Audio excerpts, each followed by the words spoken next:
So, kamusta po mga ka-Streetwise? Ako po si Takero Miyamoto at welcome po sa aking munting channel.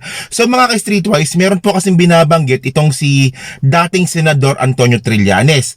So ito po yung interview niya sa The Chief sa News 5. Ito basahin na lang muna natin ito, no? Ito, ang sabi dito, Trillanes, maliwanag naman na mayroong plano itong ibang puwersa na bumalik sa poder. Okay, naniniwala si former Senator Antonio Trillanes na grupo ni dating Pangulong Rodrigo Duterte ang nasa likod ng destabilization efforts laban sa pamahalaan.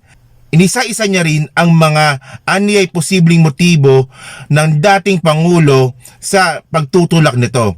Sinabi ito ni Trillanes sa programang The Chief. So mga kababayan, siguro yung iba sa inyo hindi pa aware na malamang babanggitin nga po ninyo sa comment section tungkol nga po sa ginawa nga ni Trillanes na kasi ito'y paniniwala ng iba na binenta daw po ni Trillanes yung Spratly Islands. Actually mga kababayan, kinasuhan po siya ni dating Pangulong Duterte noong presidente pa nga itong si Maudig, si Digong. Pero mga ka-Streetwise kasi, ito lang ang gusto kong sabihin sa inyo, no? Nadesisyonan na po yung kaso na yan ni Trillanes. So ito, papakita ko ulit sa inyo, no? So bali ito po ay nagkaroon ito ng decision noong June 18, 2017. So ang sabi dito, Ombudsman Junks Treason Espionage Case Against Ex-Pinoy Trillanes. So ibig sabihin nito mga ka-Streetwise, no, yung sinasabi nga po ng iba na si Trillanes yung nagbenta ng West Philippine Sea sa China. Actually, nagdesisyon na po yung korte doon na hindi po yun totoo. So syempre mga kababayan, in my own opinion, siguro naman tama lang na maniwala tayo sa korte. Kasi kung hindi tayo maniniwala sa korte, saan tayo maniniwala? Sa haka-haka natin. 'Di ba? So yun nga po mga kababayan, no, nabanggit ko lang po kasi ito, at least yung iba po ay ma-aware na yung kaso nga po ni Trillanes dati ay wala na, finish na. So ayan po yung kaso na gawa-gawa po ni Duterte noon. At syempre mga kababayan, marami din po naniwala dyan nga po sa kasinungalingan nga po ni dating Pangulong Duterte na pag-file nga po ng kaso kay Pinoy at saka kay Trillanes. Kasi ako mga ka-Streetwise, anti-dilawan talaga ako. Pero syempre kahit na anti-dilawan po ako, doon lang po tayo sa totoo. Di ba? Totoo naman talaga na ito na binasura ng ombudsman yung kaso kay Trillanes at saka kay Pinoy. So tanggapin natin 'yan, di ba? So ito na nga mga kababayan, no. Panoorin po natin itong mga sinabi nga po ni Antonio Trillanes tungkol nga po kay Duterte at saka kay Gloria Macapagal Arroyo. And then pag-aralan po natin yung mga sinasabi niya. Okay? So ito po yung video na sinasabi ko po na interview nga ni Trillanes sa News 5. So ito, panoorin natin. Mga 2 minutes video lang naman ito Sige. Are we seeing a new opposition developing? Dahil mahina nga yung, well, if we're going to go by the election results, mahina nga yung performance in 2022. Ito ba, nakikita ba tayo nag-form na panibagong opposition out of the unit team actually? Well, I believe so. No? I believe they realized that mistake early on na bakit sila nag-unite. Kasi these are, sabihin mo ng 2 kingdoms pero isa lang yung trono. So, sige, nagkaroon sila ng alliance for convenience, pero ngayon, it's now inconvenient for one kingdom. Kaya inevitable na gano'n ang mangyari. Di ba napakaganon ng break na yan? It's only a year and a half. And if we're going by your opinion, nag-umpisa siya actually last year pa. Yeah. Kasi sabi ko nga, tingnan nyo sila Duterte, sila GMA. Sana ito ng mga nag-ahari-hari talaga sila. O Reyna, no? O mag-absolute power ang sanay niyan. Ngayon, nasaan sila? Nasa fringes. Parang it's a new experience for them, no? Same with Sara Duterte, no? The Vice President. She may assume that as Vice President, she would have a certain amount of power. Kaya nga, hinihingi niya yung BND, no? Pero hindi binigay sa kanya Ngayon, DepEd ang binigay sa kanya, trabaho ito. Hindi ka pwede mag-power trip lang dito. So ngayon, ito mga to, sanay sila ng iba yung paghawak sa poder Kaya ito ngayon, yan yung mga motives. Well, where do you think this is headed? Itong nangyari between, Speaker Romualdez, Sara Duterte, GMA, and sama natin si Pangulong Bongbong. Well, ano to, kumbaga, inevitable magkakaroon ko ng head-on collision and one party will either be obliterated or weakened significantly. Siyempre, malaking edge yung nakaupo sila kung sino yung in power, no? Yes. Which we are seeing now. So, yun nga na nare-realize ni Duterte. Kasi si Duterte, pag tinignan niya yung karir niya, he never went up against the incumbent, no? Kahit sinong presidente sa national, kakabit siya doon para may protection siya sa Davao. This is going to be the first time na he's going against the sitting administration. Kaya, kita nyo, konting pormahan pala, umatras na kagad. Kasi he knows the power of the incumbent administration. Maniwala ako sa Trillanes, dami mong alam. Hindi, joke lang. So mga kababayan kasi, alam naman po natin na itong si Antonio Trillanes po ay matagal na po itong critic ni dating Pangulong Duterte. Kaya nga po, nagkaroon nga po ng pagkakataon na si Trillanes po ay gustong ipakulong. So ito, nabasahin po natin ito, no? Ito po ay balita noong 2018, kung hindi ako nakakamali, no? So ang sabi dito sa The Guardian, Duterte critic arrested as darkness and evil prevail in Philippines.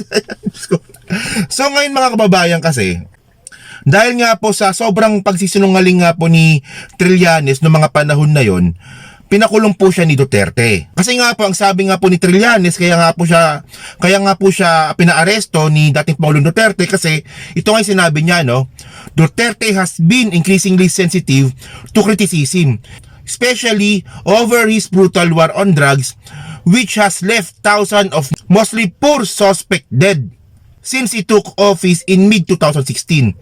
Actually, mga kababayan, nung mga panahon nga po na sinabi ito ni Trillanes, sinungaling po siya nun. Pero ngayon, totoo na to.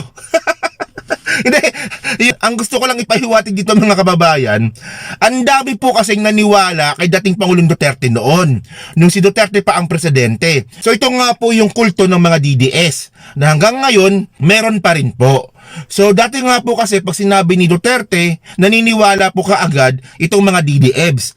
Pero mga ka-streetwise, yung sinasabi naman talaga ni Trillanes nung panahon na to, totoo naman na sensitibo si Duterte at libo-libo po yung namatay dahil sa kanyang war on drugs at karamihan po talaga dito ay mahihirap. So ito mga kababayan, may katotohanan po yung sinabi ni Trillanes dito, pero ang konti nang naniwala. Mas marami pong hindi naniwala dito. Kasi nga po, umaalingasaw yung baho ng kulto ng DDS. Okay. So ito, nakita ko rin po ito sa Senate of the Philippines. Ang sabi dito, kasi nungalingan na naman ito ni Trillanes noong 2018. Pero ngayong 2023, totoo na to.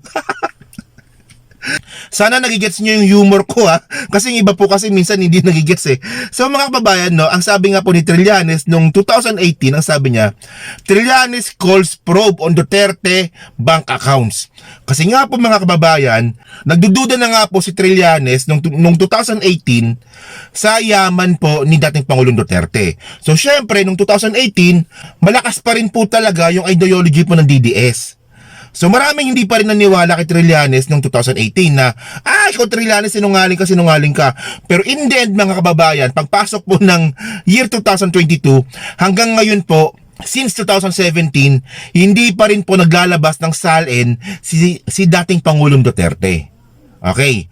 So binabalikan ko lang po yung mga sinasabi ni Trillanes, no, bago tayo pumunta doon sa video niya. Okay. So sabi pa dito, ito naman, sinabi naman ito ni Trillanes noong December 2021. So ito, sinungaling ito. Ito sinabi ni Trillanes noong 2021. Pero ngayong 2023, totoo na to. Kasi po, may mga nakasuhan. So ito nga po, ang sabi ni Trillanes dito, no? Trillanes, Duterte's claim of fulfilled campaign promises, a big lie. At ang binanggit niya nga po dito, no, ito Trillanes, one of Duterte's fiercest critics, pointed out that the government's controversial deals with Parmali, Pharmaceutical Corporation, and the alleged corruption at PhilHealth were proof that Mr. Duterte's failed to eradicate corruption in government. Mga kababayan, itong Parmali na po, itong mga streetwise, na content na po ito natin nung bandang August din, na kinasuhan na po yung mga sangkot po sa Parmali. Pero si Duterte hindi nakasuhan. So ang pinupunto ko lang dito mga kababayan, nung sinabi ito ni Trillanes noong 2021, sinungaling siya dito. Pero ngayon, hindi na siya sinunga. Pero ngayon, na-realize na ng karamihan ng mga Pilipino, may mga katotohanan din pala yung mga sinasabi ni Trillanes. Well, yung iba kasing mga sinasabi ni Trillanes, medyo sablay minsan, pero karamihan po ng mga sinasabi ni Trillanes tungkol po kay dating Pangulong Duterte, nagkakatotoo. Meron pa dito ito pa sabi pa ni Trillanes dito yan. Sinabi niya ito 2021 din, okay? Trillanes to Duterte, nobody stopping you from sending Philippine ships to Scarborough Shoal. No, which is totoo rin naman mga kababayan, kasi nga po last week lang, 'di ba? Nagpadala po si PBBM ng Philippine Navy dun po sa Scarborough Shoal at wala pong nagawa dito yung Chinese. Wala pong nagawa dito yung China. So ang gusto ko lang po kasing i-point out dito mga ka-streetwise, ako na bilang anti-dilawan, ang nakakatawa lang kasi dito nung election po kasi ang pinakakabangayan po natin talaga is mga dilawan. Pero nag-iba na po yung ikot ngayon ng politika sa Pilipinas, na yung inaasahan po natin nakakampe ng mga DDS, sila na ngayon ang bumabato po ng puti kay PBBM. So ito namang mga dilawan na inaasahan naman po natin na magiging sakit ng ulo ni PBBM sa pagiging presidente, mukhang iba na po yung nangyari. Well, anti-Marcos pa rin sila, pero mas lumalabas na mas anti-Duterte sila. Mas ayaw nila kay Duterte kumpara po kay Marcos. Kaya ang nangyayari po ngayon, tulad nga po ng ginagawa nga po ng mga ibang dilawan, ng mga viewers po natin sa munti nating channel, kasi nakikita ko po may mga dilawan o pinklawan po ako na mga viewer. Parang ganun lang din po kay Trillanes. Si Trillanes, naniniwala ako na anti-Marcos pa rin siya. Pero, yung simpatsya niya na kay PBBM ngayon, kasi nga po, ang nangyayari ngayon, ine-expose lang ni Trillanes, base po sa paniniwala niya, na talagang power grabber po si Gloria at saka si Duterte. Okay. So mga kababayan kasi, meron kasing sinabi si Trillanes na kung saan malakas, doon siya kumakampi. Actually, ako talaga yung nagulat. Kasi alam naman po natin na yung nag-appoint po kay dating Pangulong Duterte noong 1987 ata kung hindi ako nagkakamali nun, bilang OIC po ng Davao City nun ay si Cory Aquino. 'Di ba? Siguro alam nyo na 'yan. 'Di ba? Pero eventually nung natapos po yung term ni Cory Aquino, nilayasan niya rin po ito at lumipat po siya sa Nationalista Party.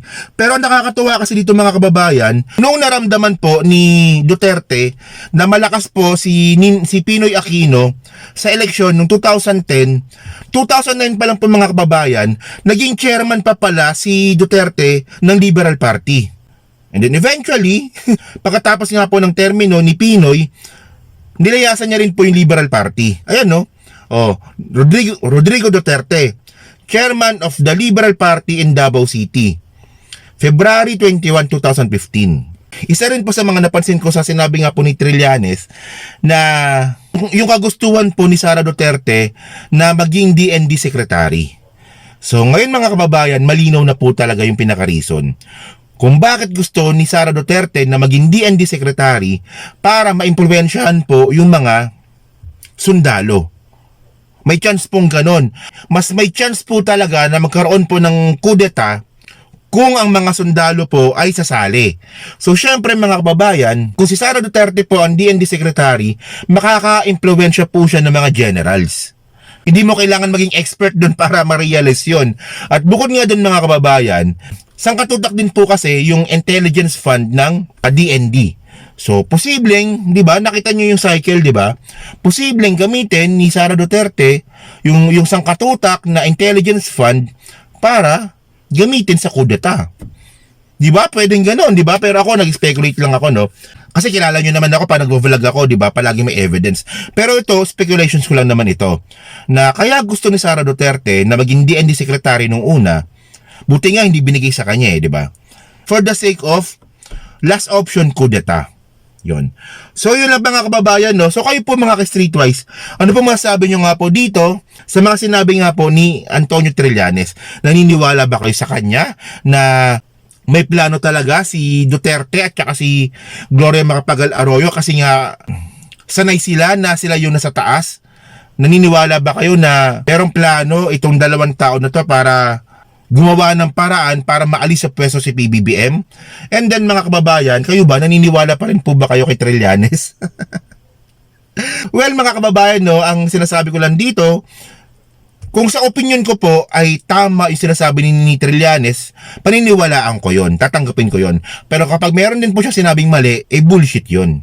'Di ba? Kahit po ako po ay anti-dilawan, pag may sinabing tama naman yung dilawan, tatanggapin po natin yan. Parang kay Duterte din. O kunwari merong ginawang maganda si Sara Duterte, papalakpakan po natin yan, 'di ba? So yun na po mga ka-streetwise, no? So hanggang sa muli po, maraming salamat po sa inyong lahat. Ako po si Takero Miyamoto. Bye-bye.